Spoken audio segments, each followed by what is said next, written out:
हर साल सॼी दुनिया में खिवण किरण सबबि इमारतुनि, मवासिलाती निज़ामनि, बिजलीअ जी लाइनुनि ऐं बिजलीअ जे औज़ारनि खे सालियानो अरबें डॉलर नुक़सानु थींदो आहे। जॾहिं त खिवण किरण सबबि हज़ारें माण्हू अजल जो शिकार थी वेंदा आहिनि। साइंसदान खिवण खे किरण खां रोकण लाइ सदियुनि खां कोशिशूं करे रहिया आहिनि। ताज़ो इन मक़सद लाइ लेज़र जो कामयाबु तजुर्बो कयो वियो आहे, जंहिंजा शुआ ककरनि मां ज़मीन ते किरंदड़ खिवण जो रुख़ ॿिए पासे मोड़े छॾनि था। हिन वक़्तु ऊचियुनि इमारतुनि खे खिवण खां बचाइण जो तरीक़ेकार इहो आहे त इमारत जी चोटीअ ते हिकु प्लेट लॻाए उन खे तार ज़रिए ज़मीन सां जोड़ियो वेंदो आहे, जंहिंसां खिवण को नुक़सानु पहुचाइण खां सवाइ प्लेट ज़रिए ज़मीन में हली वेंदी आहे। इन तरीक़े खे हिकु अमरीकी माहिर तबैयात बेंजामिन फ्रैंकलिन दरियाफ़्त कयो हो। हुन उहा ऐजाद 1750 जे ॾहाके में खिवण चमकण दौरान धाती तार सां ॿधल हिकु लॻड़ उॾाए कई हुई। अॼु बि अवां जिते खिवण किरण जा वधीक वाक़िया थियनि था, उन्हनि इलाइक़नि में ऊचियुनि इमारतुनि जी चोटियुनि ते लॻल धाती प्लेट ज़रूरु ॾिठी हूंदी। उन खे इमारत खे अर्थ करण बि चयो वेंदो आहे। इहो यादि रहे त खिवण हमेशह ऊचियुनि जायुनि ते किरंदी आहे। इन लाइ चयो वेंदो आहे त जेकॾहिं अवां कंहिं खुलियल मैदान में हुजो ऐं खिवण किरी रही हुजे त बरसाति खां बचण लाइ वण हेठां न बीहो, छो त पंहिंजी ऊचाईअ जे करे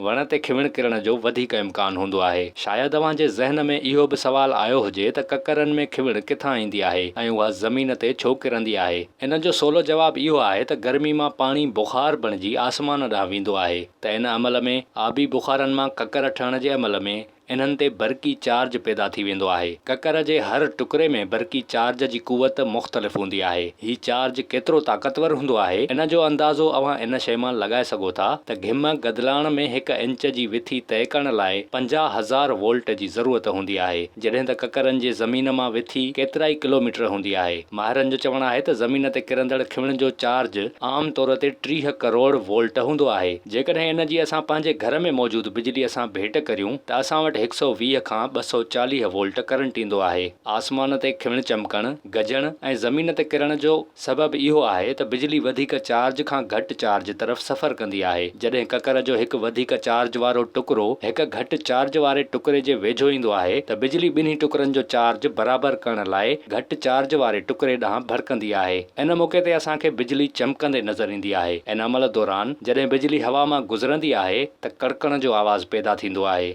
ज़मीन ते बिजली इन लाइ किरंदी आहे छो त ज़मीन जो बरक़ी चार्ज ॿुड़ी हूंदो आहे। खिवण खे किरण खां रोकण लाइ बुलंद इमारतुनि जे मथां धाती प्लेट लॻाइण बैदि साइंसदान हाणे हिकु अहिड़ो हाई टेक निज़ाम ठाहिण जे वेझो पहुता आहिनि जेको रुगो हिकु इमारत खे न पर हिकु वॾे इलाइक़े खे खिवण खां महफ़ूज़ रखी सघंदो। हीउ निज़ाम लेज़र जा इंतिहाई ताक़तवर शुआ पैदा करे थो, जंहिंजी कुवत डिघी विथी तइ करण बैदि बि क़ाइमु रहंदी आहे। हीउ ताक़तवर शुआ जॾहिं ककरनि जी बरक़ी चार्ज सां टकराइजनि त इन जो रुख़ मोड़े छॾनि था, जंहिंसां बिजली ज़मीन ते नथी किरे। कुझु वक़्तु अॻु साइंसदाननि स्विट्ज़रलैंड जे उत्तर ओभर में वाक़िए माउंट सेंट्स जे मथां हिकु मशीन जो कामयाबु तजुर्बो कयो ऐं खिवण खे उतां किरण खां रोकियो वियो। माउंट सेंट्स जी ऊचाई 8,200 फुट आहे। हिन जबल जे मथां बिजलीअ जी ट्रांसमिशन लाइन गुज़रंदी आहे। तक़रीबन 400 फुट डिघी ही ट्रांसमिशन लाइन ऐं टावर सॼी दुनिया में खिवण जो सभ खां वधीक हदफ़ बणिजे थो। पहिरियों भेरो लेज़र जे शुआ सां खिवण रोकण जा तजुर्बा 2021 में कया विया, जंहिं दौरान 4 भेरा खिवण जे हमलनि खे कामयाबीअ सां रोके उन्हनि जो रुख़ मोड़ियो वियो। फ्रांस में इक्वल पॉलिटेक्निक जी लेबॉरेटरी ऑफ अप्लाइड ऑप्टिक्स जे तबैयात जे माहिर,